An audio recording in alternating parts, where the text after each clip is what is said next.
Saudações amantes da construção, eu sou o Caio Moreira do Obra Sob Medida e hoje eu vou dedicar o vídeo a você que acha que fundação é enterrar o dinheiro à toa, sondagem é um desperdício de dinheiro e principalmente reclama das rachaduras que aparecem em casa e não sabe mais o que fazer. Existe solução para tudo isso e eu vou falar como.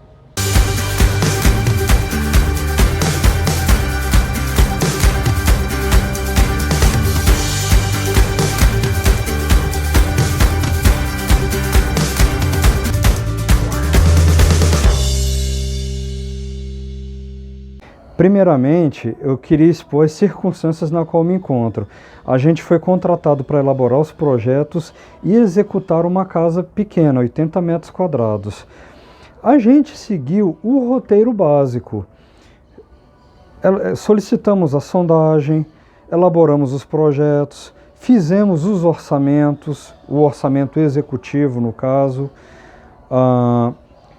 procuramos uma mão de obra decente para executar esse projeto e tentamos desviar ao máximo, no caso da fundação, do nível de lençol freático.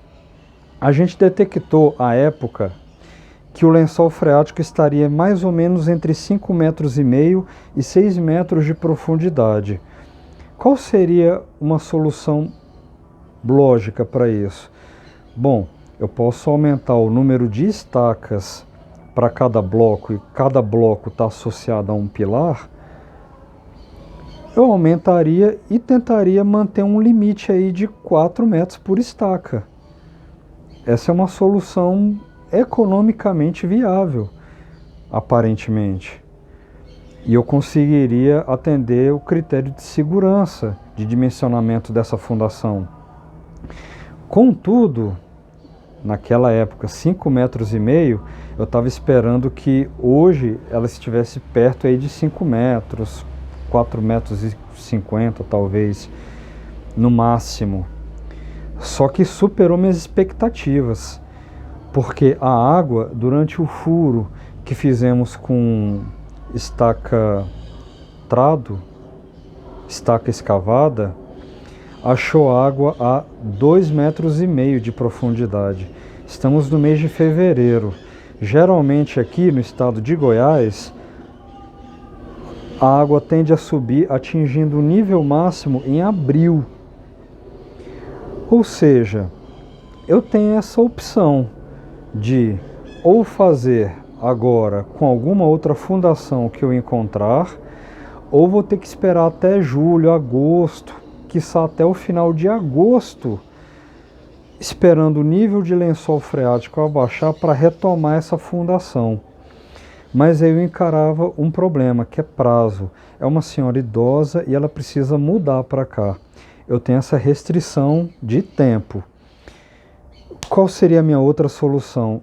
Eu preciso estudar outras modalidades, outras técnicas construtivas de fundação que pudessem se encaixar aqui.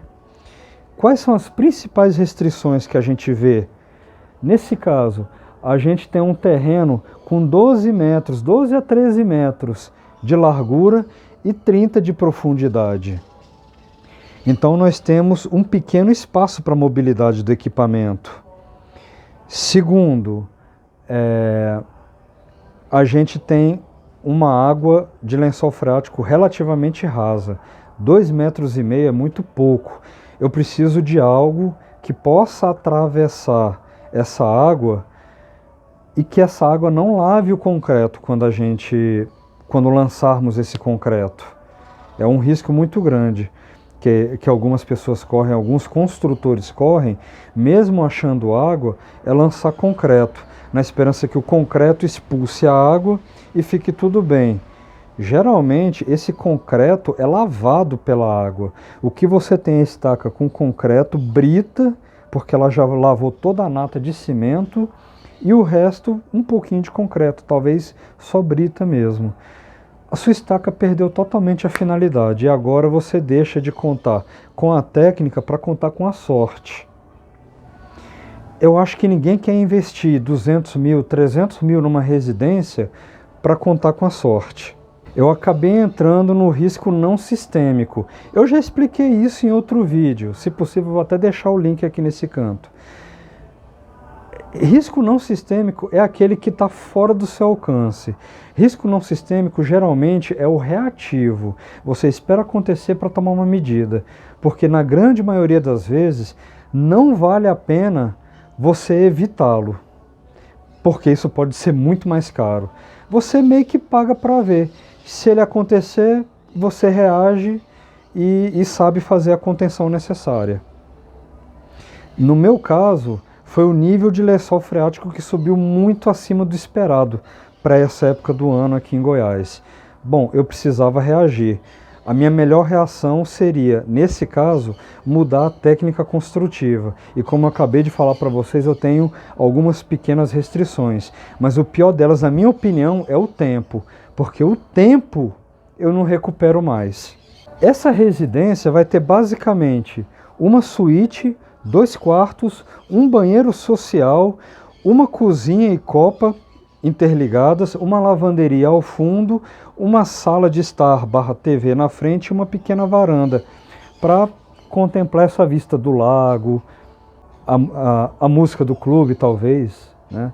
Chiclete com banana, a canção dos pássaros e outras belezas que essa parte de Goiânia reserva para os seus moradores. Esse projeto, inclusive, tem uma questão de acessibilidade muito forte.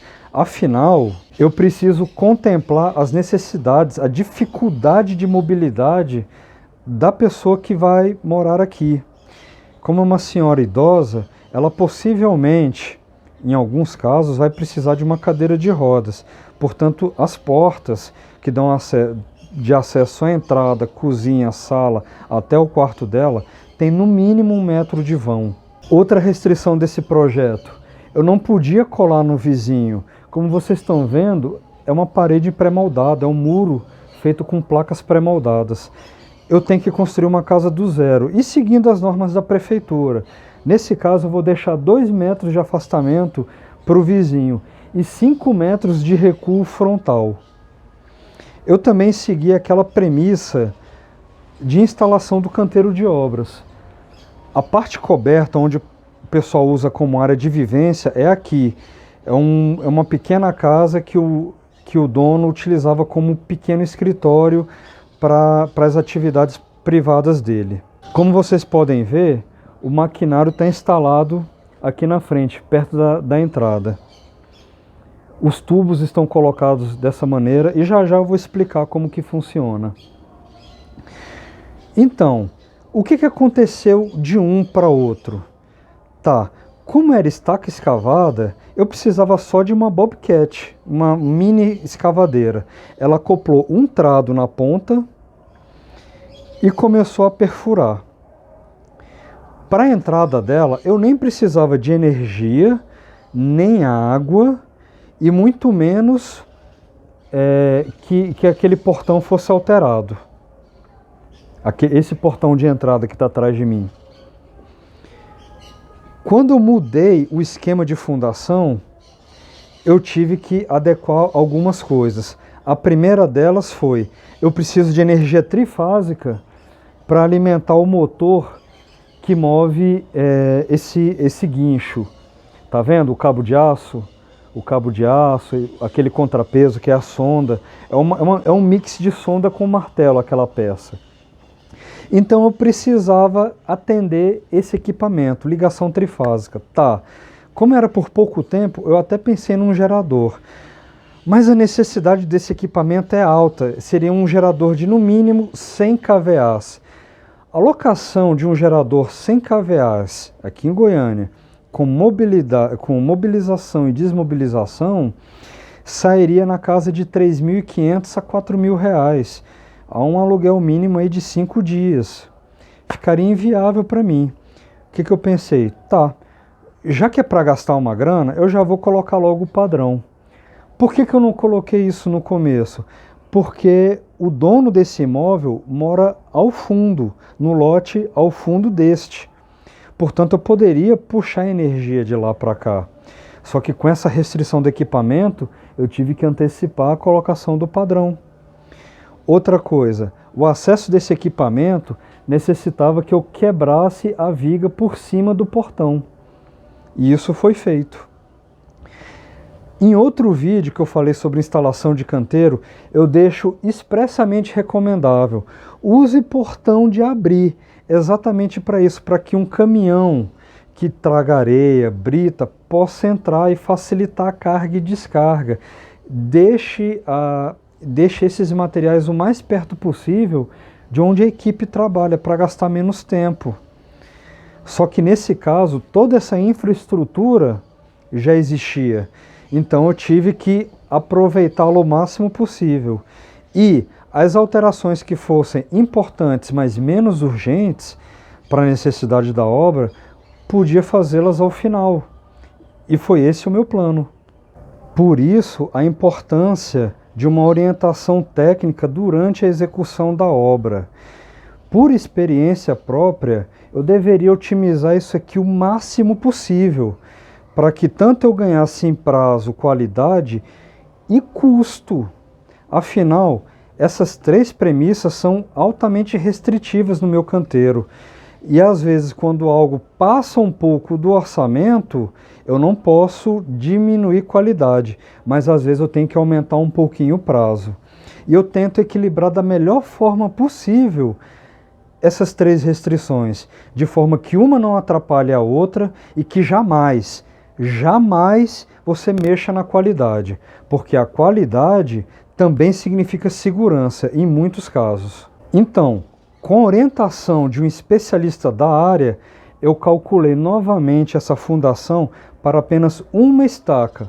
Bom, já que eu vou atravessar a água, já que eu vou fazer um furo profundo, eu posso fazer só com uma vez que o momento na base e os deslocamentos e as forças horizontais na base de cada pilar não eram tão significativas assim. Quem é especialista da área vai entender. A maior carga que eu tenho nessa casa são 10 toneladas. Se antes eu tive que acrescentar um pouco de estacas para evitar água, agora eu simplesmente condensei. É só uma estaca, 30 centímetros, e o mais profundo possível para garantir a segurança e o mínimo profundo possível para garantir custo. Tem que ter esse equilíbrio. Então, depois de refazer os cálculos, eu vi que minhas estacas todas passavam com 7 metros. Mas com uma pequena ressalva: o método construtivo tinha que ser aquele. E eu vou falar o porquê. Olha só a minha situação. Eu tinha aquela mini retro para fazer fundações com 4 metros de profundidade. Solo fofo, pouco compactado. Água a mais ou menos 5,5 metros de profundidade. Solo silto arenoso. O que eu deveria fazer? Bom, já que eu estou mudando de uma técnica para outra, eu tenho que comparar globalmente falando. Ou seja, a escavação, a concretagem, a armação e a feitura dos blocos. O que eu tinha inicialmente era uma referência de escavação com a mini retro. Ficaria aproximadamente 9,50. Essa técnica de escavação que utiliza essa máquina chama estaca Strauss. Essa estaca me saiu a R$ 36,00 o metro. Por quê? Porque o profissional da empresa é parceiro nosso. Já fez conosco outras vezes. Então ele conhece o nosso trabalho, ele sabe que a gente estava precisando dessa ajuda dele e conseguiu dar um bom desconto. Se você comparar uma técnica com a outra, a estaca com a mini retro, a estaca escavada com a mini retro ganha muito. Mas a gente tem que comparar o processo completo com outro processo completo. E eu consigo afirmar categoricamente: eu economizei com essa técnica Strauss cerca de 5 a 10% da fundação, da fase fundação. Não é muito, visto que essa fundação gastou aproximadamente 3 a 4% do valor total da obra. Não tenho o percentual exato. Então não é algo tão significativo, seria algo perto aí de 0,03 0,3, desculpa, seria algo do tipo 0,3 do projeto total.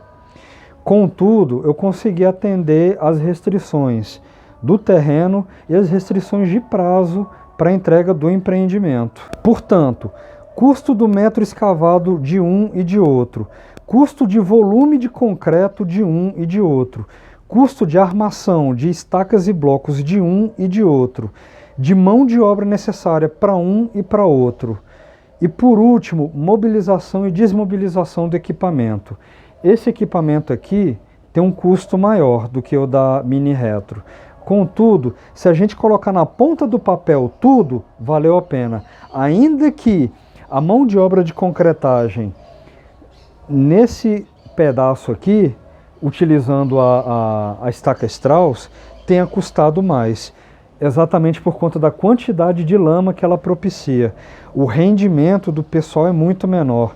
E haja tábua para a gente colocar aqui em cima e evitar que o carrinho afunde. Bom, mas vamos lá. Por que essa fundação? Primeiro, custo. O custo encaixou dentro do orçamento. Segundo, confiança na empresa e na equipe que executou. Vou fazer aqui até um pequeno parênteses. O nome da empresa é Solobase. Eles são super parceiros nossos. Já nos atendeu outras ocasiões, em outros projetos, outras obras. São sempre rápidos, prestativos, eficientes. Eles têm um preço extremamente competitivo e essa parceria a gente valoriza muito. Eles estão conosco desde, sei lá, 4, 5 anos atrás. E por último, a segurança que essa metodologia construtiva vai proporcionar à estrutura. Ou seja, tanto eu, como responsável técnico da obra, quanto o meu cliente, quanto a pessoa que vai morar aqui dentro, vão poder dormir tranquilos. E isso não se paga. Bom, como eu estava falando, a estaca Strauss consiste nesse equipamento atrás de mim. Ele consiste nesse tripé sobre toras em madeira quadradas, um rolo de cabo de aço que sustenta a sonda / martelo e o motor que faz o içamento e o destravamento desse pilão. O pilão / martelo é aquele ali, ó, que tem um furo. Ele vai apiloando dentro do furo e vai retirando a lama que está lá dentro. Quando ele retira essa lama, ele retira essa sonda, tira-se a lama e coloca novamente. E esses tubos que vocês estão vendo aqui pelo chão, são os tubos que encamisam o furo. São eles que não permitem a entrada da água durante a concretagem. É por isso que o meu furo, não desmorona, e 2, a água não lava o concreto presente no... A água não lava o concreto presente...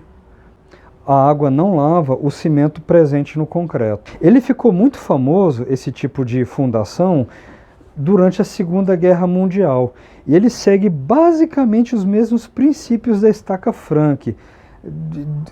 É um engenheiro belga que patenteou isso no começo dos anos 1900, e eu não conheço tão bem essa história, mas vocês podem pesquisar. Então, essa estaca ficou bastante conhecida porque ela conseguia atravessar zonas onde havia muita água, e ela tem uma característica importante em relação à estaca escavada. A gente, nesse caso, considera a resistência na ponta, uma vez que aquela sonda / martelo vai apiloando o solo na ponta, vai criando ali uma resistência nessa ponta. O solo na ponta fica compactado. Ao contrário da estaca escavada. A estaca escavada, aquele trado penetra no solo e simplesmente retira o solo que está lá.